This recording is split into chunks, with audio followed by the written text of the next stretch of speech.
क्या करें ना।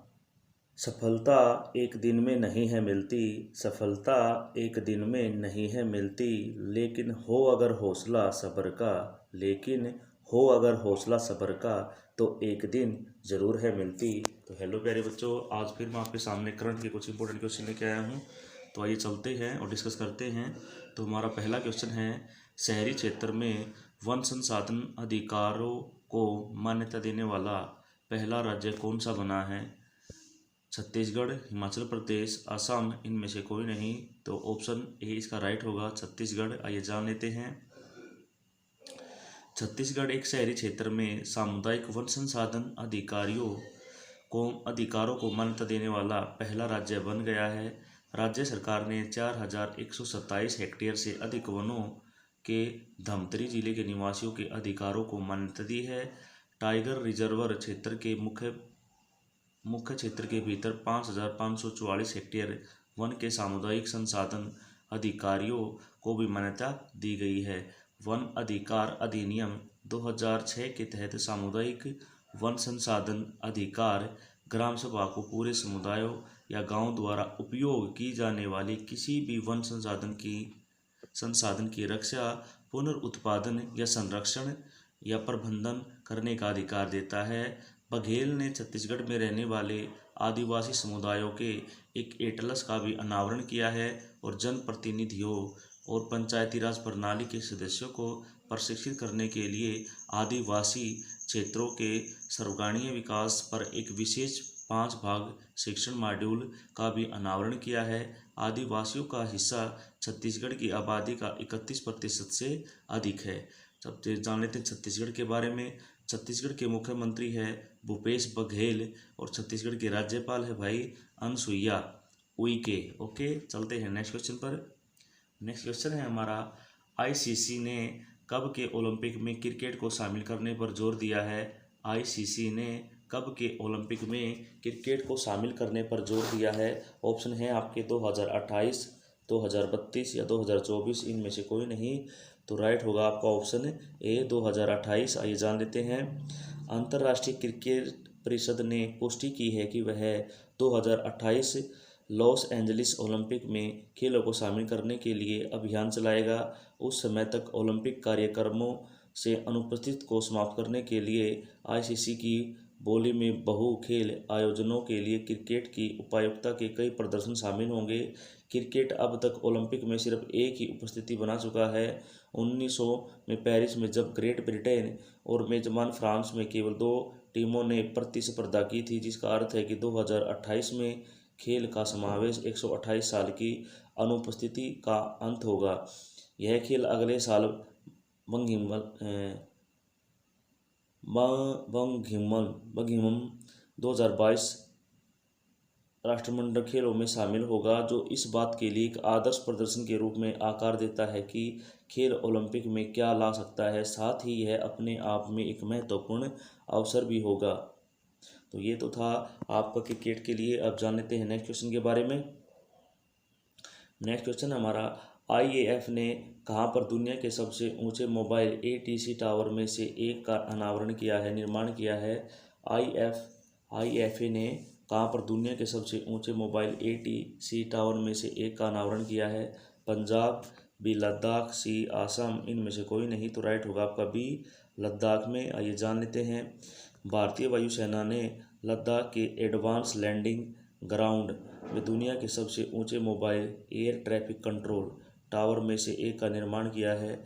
एटीसी पूर्वी लद्दाख क्षेत्र में चल रहे फिक्स्ड विंग विमानों और हेलीकॉप्टरों के संचालन को नियंत्रित करता है। इस बीच भारत पूर्वी लद्दाख में दौलत बेग ओल्दी, पुकेश और न्योमा सहित हवाई क्षेत्र विकसित करने के कई विकल्पों पर जो विचार कर रहा है, जो चीन के साथ वास्तविक नियंत्रण रेखा में कुछ ही मिनटों की दूरी पर है।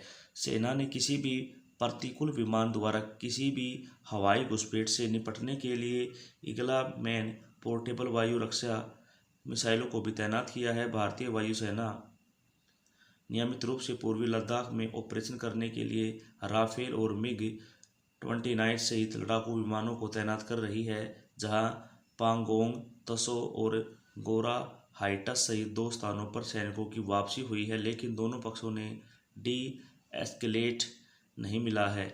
अब air chief marshal Rakesh Kumar Singh Bhadauria है।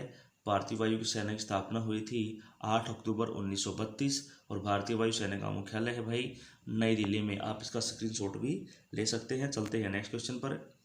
नेक्स्ट क्वेश्चन है एनपीपीए के नए अध्यक्ष कौन बने हैं? ऑप्शन है आपके कमलेश कुमार पंत, बी राम कुमार, सी दिनेश त्यागी, डी इनमें से कोई नहीं। तो इसका ऑप्शन ए राइट होगा, कमलेश कुमार पंत। आइए जान लेते हैं। हिमाचल प्रदेश कैडर के 1993 बैच के आईएएस अधिकारी कमलेश कुमार पंत को केंद्रीय मंत्रिमंडल की नियुक्त समिति द्वारा राष्ट्रीय औषधि मूल्य निर्धारण प्राधिकरण के नए अध्यक्ष के रूप में नियुक्त किया गया है। फार्मास्यूटिकल मूल्य निर्धारण एजेंसी की अध्यक्षता वर्तमान में आईएएस अधिकारी शुभ्रा सिंह कर रही थी, जिन्हें 2018 में इस पद पर नियुक्त किया गया था। कार्मिक मंत्रालय के एक आदेश के अनुसार सिंह को उनके कैडर राज्य राजस्थान में वापस कर दिया गया है। हिमाचल प्रदेश सरकार में प्रधान सचिव और हिमाचल प्रदेश में वित्तीय आयुक्ता और हिमाचल प्रदेश राज्य प्रदूषण नियंत्रण बोर्ड के प्रमुख ने तत्काल प्रभाव से एनपीपीए का कार्यभार संभाल लिया है। राष्ट्रीय औषधिक मूल्य निर्धारण प्राधिकरण की स्थापना जो है 29 अगस्त 1997 को हुई थी और इसका जो मुख्यालय है वो है नई दिल्ली में। चलते हैं नेक्स्ट क्वेश्चन की तरफ। नेक्स्ट क्वेश्चन है हमारा हेल्थ कवेस्ट अध्ययन का उद्घाटन किसने किया है? हेल्थ कवेस्ट, तो ऑप्शन है आपके पीएम ने, के सिवन ने, राजीव रंजन, इनमें से कोई नहीं। तो इसका बी है, के सिवन ने। आइए जान लेते हैं। इसरो प्रमुख डॉक्टर के सिवन ने औपचारिक रूप से स्वास्थ्य कवेस्ट अध्ययन का उद्घाटन किया है, जो पूरे भारत में 20 निजी अस्पतालों द्वारा किया जाएगा। यह आयोजन association of health care provider India और society for emergency medicine in India द्वारा सह आयोजित किया गया है। इसका प्रमुख मोटो क्या है कि अध्ययन का उद्देश्य मानवीय त्रुटियों को कम करने और अस्पतालों की आपातकालीन और गहन देखभाल इकाइयों में शून्य दोष और गुणवत्ता सेवा प्राप्त करने की दिशा में प्रयास करना है। अध्ययन का उद्देश्य इसरो गुणवत्ता मानक और सर्वोत्तम प्रथाओं के अनुरूप स्वास्थ्य मानकों को उन्नत करना है। इसरो में प्रचलित गुणवत्ता आश्वासन तंत्र को स्वास्थ्य देखभाल गुणवत्ता मानकों को स्थापित करने के लिए अध्ययन दल के साथ साझा किया जाएगा। अब जान लेते हैं इसरो के अध्यक्ष के सिवन और इसरो का मुख्यालय है बेंगलुरु कर्नाटका और इसरो की स्थापना हुई थी भाई 15 अगस्त 1969 के अंदर। ओके, चलते हैं नेक्स्ट क्वेश्चन पर। नेक्स्ट क्वेश्चन है काकोरी ट्रेन साजिश का नाम बदलकर अब काकोरी ट्रेन एक्शन किया किस राज्य ने किया है?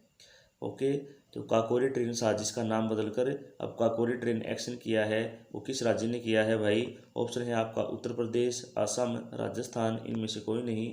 तो इसका ऑप्शन ए राइट होगा, उत्तर प्रदेश ने। आइए जान लेते हैं।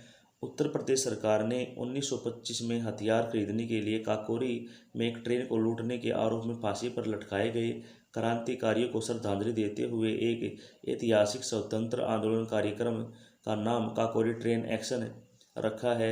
इसे आमतौर पर काकोरी ट्रेन डकैती या काकोरी ट्रेन साजिश के रूप में वर्णित किया जाता है। मुख्यमंत्री योगी आदित्यनाथ और राज्यपाल आनंदीबेन पटेल लखनऊ के बाहरी इलाके काकोरी स्थित काकोरी शहीद स्मारक में कार्यक्रम की वर्षगांठ पर आयोजित एक कार्यक्रम में शामिल हुए। इस अवसर पर स्वतंत्र सेनानियों के परिवार के सदस्यों को सम्मानित किया गया और एक कला प्रदर्शनी का भी आयोजन किया गया। एक सरकारी अधिकारी ने कहा कि स्वतंत्रता आंदोलन का एक हिस्सा होने वाली डकैती को साजिश के रूप में वर्णित करना अपमानजनक है। ओके, चलते हैं नेक्स्ट क्वेश्चन पर। नेक्स्ट क्वेश्चन है भारत और कौन सा देश अल मोहम्मद अल हिंदी 2021 अभ्यास आयोजित करेगा? रूस, सऊदी अरब, दुबई, इनमें से कोई नहीं। तो बी इसका राइट होगा, सऊदी अरब। आइए जान लेते हैं। भारत और सऊदी अरब अपना पहला नौसैनिक अभ्यास अल मोहम्मद अल हिंद 2021 आयोजित करने के लिए पूरी तरह तैयार है। अभ्यास में भाग लेने के लिए भारत का निर्देशित मिसाइल विध्वंस आईएनएस कोची सऊदी अरब पहुंचा। संयुक्त नौसेना अभ्यास भारत और सऊदी अरब के बीच बढ़ते रक्षा और सैन्य सहयोग का प्रतिबिंब प्रदर्शित करेगा। अभ्यास के बारे में ओमान के एक मर्चेंट टैंकर पर ड्रोन हमले में एक ब्रिटिश नागरिक और एक रोमानियाई नागरिक की मौत के बाद खाड़ी क्षेत्र में बढ़ते तनाव के बीच यह अभ्यास हो रहा है। इजराइल के स्वामित्व वाली एक फर्म द्वारा संचालित एमवी मर्स स्ट्रीट पर हमले के लिए ब्रिटेन और अमेरिका ने ईरान पर उंगली उठाई। दिसंबर 2020 में सेना प्रमुख जनरल एमएम नरवाणे ने पहले भारतीय सेना में दो महत्वपूर्ण खाड़ी देशों में संयुक्त अरब अमीरात और सऊदी अरब का पहली बार दौरा किया है। चलते हैं नेक्स्ट क्वेश्चन पर। नेक्स्ट क्वेश्चन है हमारा, आरबीआई बैंक ने क्लाउड प्रदाता के रूप में किसका चयन किया है? आरबीएल ने। तो ऑप्शन है आपके AWS, बी FB, सी ट्विटर और इनमें से कोई नहीं। तो इसका राइट होगा AWS, ए वाला। ठीक है, चलते हैं और जानते हैं। आरबीएल बैंक ने Amazon.com company Amazon web series को यानी AWS को अपना पसंदीदा क्लाउड प्रदाता चुना है।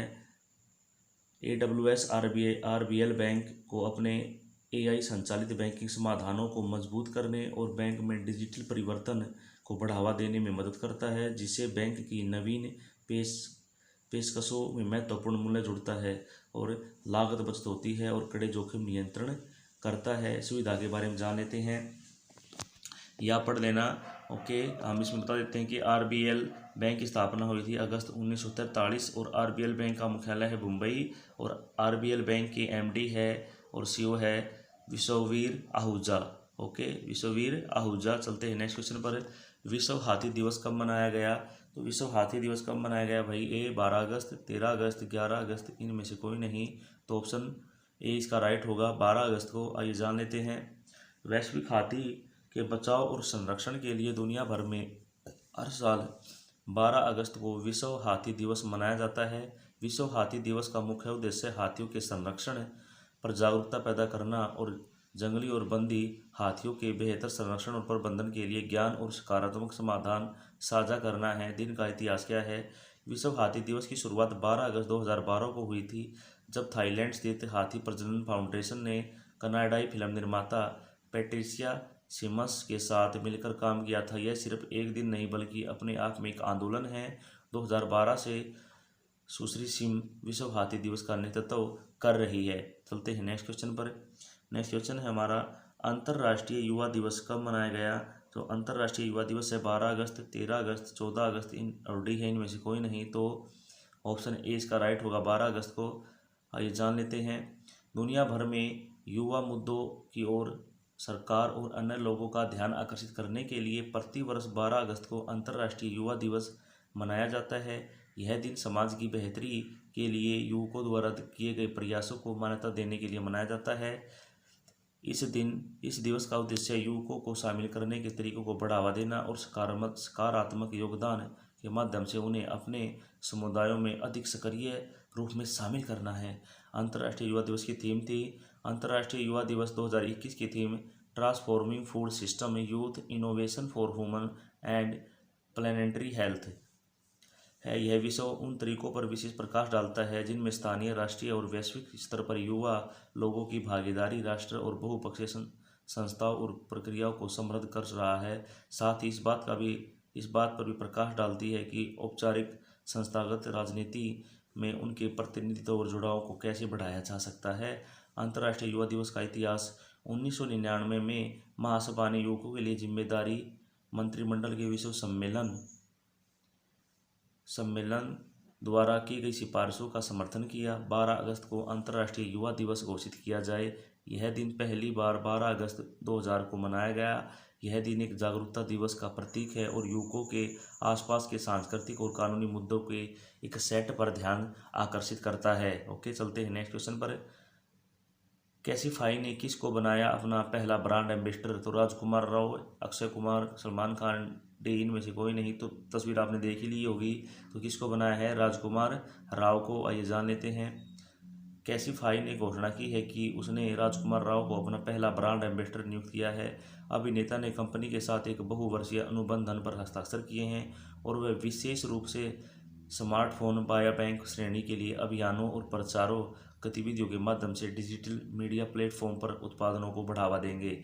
साझेदारी के बारे में इस साझेदारी से ब्रांड के प्रदर्शन को एक मजबूत चेहरा मिलने की उम्मीद है, क्योंकि राव ब्रांड लोकाचार को व्यक्त करता है, जो विश्वसनीयता, प्रतिक्रियात्मक स्वीकृति और गतिशील व्यक्तित्व है। अभिनेता के साथ जुड़ाव एक समय में आया है जब कंपनी ऑनलाइन से लेकर ऑफलाइन तक अपने कारोबार का विस्तार कर रही है, और कंपनी ने हाल ही में ओपन्स कैपिटल से $15 बिलियन जुटाए हैं और उपयोगकर्ताओं को अपनी ओमनी श्रेणी की सेवाओं में विविधता लाने के लिए यूनिसोक का अधिग्रहण किया है।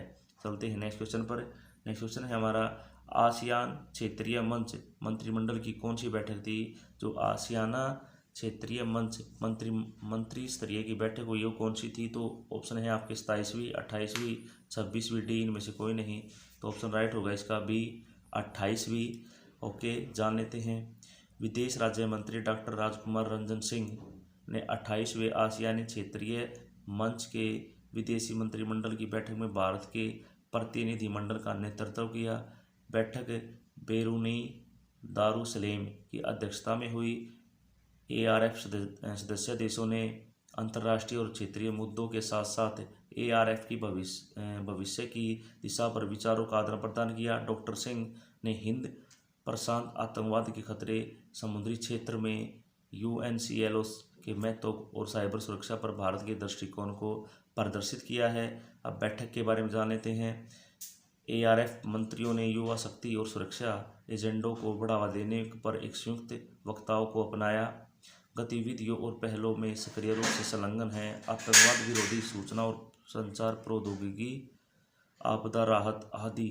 2021 में भारत ने समुद्र के कानून पर संयुक्त राष्ट्र सम्मेलन को लागू करने पर एक ARF कार्यशाला की सह अध्यक्षता की है। 2021-22 के दौरान भारत समुद्री सुरक्षा पर ARF अंतरस्तरीय बैठक की सह अध्यक्षता करेगा और अंतर्राष्ट्रीय जहाज और बंदरगाह सुविधा सुरक्षा कोड पर एक कार्यशाला आयोजित करेगा। चलते हैं नेक्स्ट क्वेश्चन पर। DRDO ने किस मिसाइल का सफल परीक्षण किया है? तो निर्भय, आकाश, बादल, इनमें से कोई नहीं। तो ऑप्शन राइट होगा आपका ए, निर्भय मिसाइल का जो है परीक्षण किया है। आइए जान लेते हैं। रक्षा अनुसंधान और विकास संगठन ने ओडिशा तट से दूर चांदीपुर में एकीकृत परीक्षण रेंज के मध्यम दूरी की सर्वसैनिक क्रूज मिसाइल निर्भय का सफल परीक्षण किया है। निर्भय भारत की पहली स्वदेशी प्रौद्योगिकी क्रूज मिसाइल है। अब मिसाइल के बारे में, ITCM निर्भय का made in India Manik turbofan engine के साथ सफलतापूर्वक परीक्षण लॉन्च किया गया था।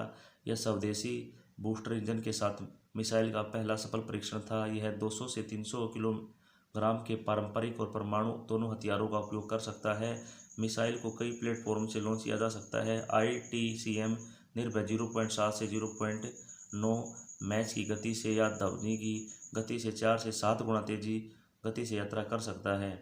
अब अध्यक्ष DRDO कौन है? Doctor G Satish Reddy. DRDO का मुख्यालय है नई दिल्ली और DRDO की स्थापना हुई थी 1958 में। ओके, तो ये तो थे आपके कुछ इंपॉर्टेंट क्वेश्चन। तो प्यारे बच्चों, आज के क्वेश्चन कैसे थे हमें कमेंट बॉक्स में ज़रूर बताएं, और आपसे एक बार रिक्वेस्ट है कि वीडियो को ज़्यादा से ज़्यादा शेयर करें और चैनल को लाइक करें।